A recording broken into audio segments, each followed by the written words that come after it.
শেখ হাসিনার বিরুদ্ধে মৃত্যুদণ্ডের রায় ঘোষণার পর রাজনৈতিক অঙ্গনে আলোচনা, দেশে বিদেশে আলোচনা, শেখ হাসিনা এবং আওয়ামী লীগ কি শেষ হয়ে গেল? এমনটাই কোনো কোনো বিশ্লেষক মনে করেন। বিবিসি বাংলা একটা রিপোর্ট করেছে, শেখ হাসিনার রাজনৈতিক জীবন কি এখানেই শেষ? তার সমর্থনে দেখলাম যে রাজনৈতিক বিশ্লেষক অধ্যাপক সাব্বির আহমেদ বলছেন যে শি ইজ ফিনিশড, অর্থাৎ শেষ। আমার মনে হয় না এটা আর আগের অবস্থায় ফিরে আসার কোনো সম্ভাবনা আছে, অর্থাৎ শেখ হাসিনা আবার আগের অবস্থায় ফিরে আসতে পারবে না। যদিও অনেকে বলবে রাজনীতিতে শেষ বলে মানে কিছু নেই, কিন্তু আমি মনে করি নেতৃত্ব যদি ব্লান্ডার করে সেটার শেষ আছে।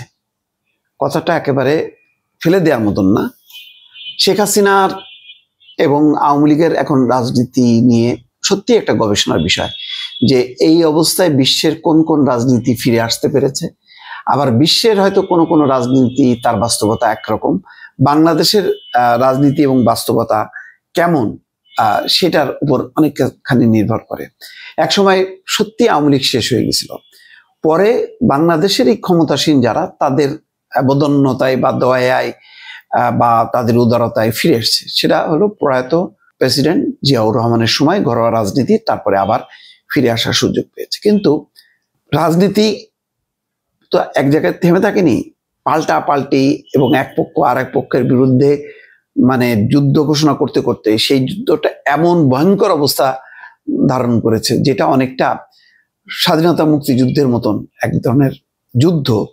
যেই যুদ্ধে একদিকে ছিল তৎকালীন সেই পুলিশ, আইন শৃঙ্খলা বাহিনী, আওয়ামী লীগ সবাই এক কাতারে, আরেকদিকে ছিল হচ্ছে জনতা। এই জন্য আমি বলি যে ওই সময় জনতার বিক্ষোভের আগুনে যারা ছাই হয়ে গেছে, যারা শেষ হয়ে গেছে, তাদের বিচার আসলে হবে না। তারা যদি বলে যে আমি বিচার চাই, আমি কেন বললাম না, তুমি যুদ্ধ করছো, তুমি বেআইনিভাবে যুদ্ধ করছো, জনতার বুকে গুলি চালাইছো, জনতা তোমাকে পরাস্ত করেছে, সুতরাং তোমার বিচার হবে না। এখানে বিজয়ীদের কখনো বিচার হয় না। যাই হোক, সেটা আর একটা আলোচনা। এখন শেখ হাসিনা হচ্ছে সেই পরাজিত শক্তির প্রতিভূ। টিকতে না পেরে, যেমন অন্যরা যুদ্ধে টিকতে না পেরে পালিয়ে যায় বা শেষ হয়ে যায়, শেখ হাসিনা যুদ্ধ করে জীবনটা নিয়ে পালিয়েছে দিল্লিতে। সে রাজনীতিতে ব্যাক করবে কিভাবে? তাহলে এখনকার রাজনৈতিক শক্তি কি নির্মূল হয়ে যাবে?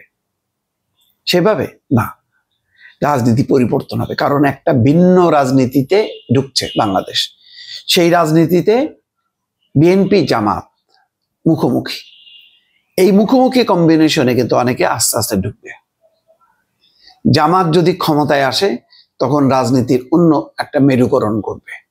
সেই মেরুকরণে বলা যায় না যে বিএনপির সাথে আওয়ামী লীগের ঐক্য হয়ে যেতে পারে, জাতীয় পার্টি সহ অন্যান্য শক্তির ঐক্য হয়ে যেতে পারে।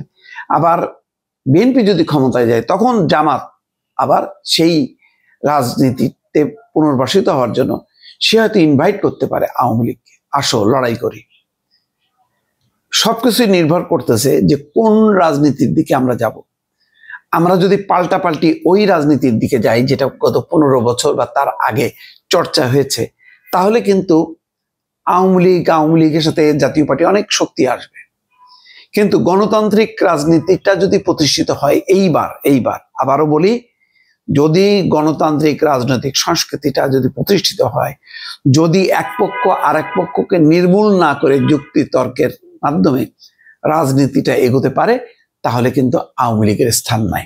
আমি আবারও বলি, দায়িত্ব নিয়ে বলছি, যদি এই রাজনৈতিক শক্তি এখন বাংলাদেশে অবস্থিত যে রাজনৈতিক শক্তি, সেই শক্তি যদি ক্ষমতায় যাওয়ার পর এক অংশ সরকারি আর এক অংশ বিরোধী, এই দুই অংশের পারস্পরিক আচরণের উপর নির্ভর করবে আওয়ামী লীগ এবং তার সঙ্গীরা ফিরবে কি ফিরবে না। যদি দুই পক্ষই, অর্থাৎ সরকার তার অবস্থান, ক্ষমতাসীনরা তার অবস্থান থেকে যদি আওয়ামী লীগ বিরোধী হয়, যদি বিরোধীরা তার অবস্থান থেকে যদি তারা মতপার্থক্য, শাসকদের সাথে মতপার্থক্য সত্ত্বেও যদি তারা আওয়ামী লীগ বিরোধী হয়, তাহলে আপোষের সম্ভাবনা কম। এখানে শুধু আওয়ামী লীগ না, আওয়ামী লীগের সাথে আপনাকে হিসাব করতে হবে ভারতও। ফলে জামাত যদি বিরোধী দলে থাকে তাহলে জামাতকে আওয়ামী লীগের সঙ্গে ঐক্য করে আওয়ামী লীগ এবং ভারতকে বাংলাদেশে ইন করার রাস্তা তৈরি করে দেবে? না, দেবে না। বিএনপি যদি বিরোধী দলে থাকে তাহলে কি বিএনপিও ঐক্যের মধ্য দিয়ে আওয়ামী লীগ এবং ভারতকে ইন করার মানে রাস্তা তৈরি করে দেবে? করবে না। কিন্তু কখন করবে? যদি বিএনপি এবং জামাত রাজনীতির যদি তিক্ততা চরমে, আবার সেই এক পক্ষ আর এক পক্ষকে ধ্বংস করার যদি উপক্রম হয়, তেমন রাজনৈতিক পর্যায়ে যদি নিয়ে যায়, যেটা 15 বছরে কি হয়েছে, আওয়ামী লীগ চেষ্টা করছে টিকে থাকার জন্য যেভাবে হোক না কেন ভারতকে দিয়ে, ভারতকে সাথে রেখে প্রতিপক্ষকে শেষ করে দাও। আর বিএনপি এবং তার সঙ্গীরা কি চাইছে? যে পশ্চিমা শক্তিকে নিয়ে আসো, পারলে আমেরিকা মানে সৈন্য ঢোকা, কিন্তু তারপরে আমরা বাঁচতে চাই এবং এদের হাত থেকে রক্ষা পেতে চাই। এইটাই ছিল রাজনীতি। খেয়াল করেন, ওই রাজনীতিটা আবার ফিরবে কিনা নির্ভর করবে বিএনপি এবং জামাতের উপর, আর তার উপরেই নির্ভর করবে যে আওয়ামী লীগ, শেখ হাসিনা ফিরবে কিনা তার ভবিষ্যতের উপর। সুতরাং আজকে এখনই হিসাব করে বলে দেওয়া যায় না যে শি ইজ ফিনিশড, অর্থাৎ শেখ হাসিনা ফিনিশড না। নির্ভর করবে, আবারও বলি, বিএনপি এবং জামাতের উপর। এখন রাজনীতিটা আবার সেই আগে ছিল আওয়ামী লীগ বিএনপি, এখন হচ্ছে জামাত বিএনপি। এই জামাত বিএনপির এই মিথস্ক্রিয়া কোন দিকে ধাবিত হবে তার উপর নির্ভর করবে আওয়ামী লীগ বাংলাদেশে ফিরবে কি ফিরবে না। আর একটা হইতে পারে, যেটা আগেই বলেছি, যদি একটা সামরিক অভ্যুত্থান ঘটায় দেয় ভারত, কোনোভাবে আগ্রাসন চালায়, সেটা একটা ডিজাস্টার, এটার সম্ভাবনা কম। আর গণঅভ্যুত্থান যদি হয়, গণঅভ্যুত্থানের সম্ভাবনা আমি আর দেখি না যে আওয়ামী লীগের পক্ষে এই সরকারের বিরুদ্ধে বা জামাতের বিরুদ্ধে কোনো গণঅভ্যুত্থান সংঘটিত হবে। আপাতত মানে বড় ধরনের কোনো ডিজাস্টার না করলে হবে না। ফলে সম্ভাবনা একটাই, আমি বললাম যে শেখ হাসিনা ফিনিশড বা আওয়ামী লীগ ফিনিশড, এটা নির্ভর করবে যে নির্বাচন পরবর্তী রাজনীতিটা কোন ধারায় প্রবাহিত হয়। দর্শক।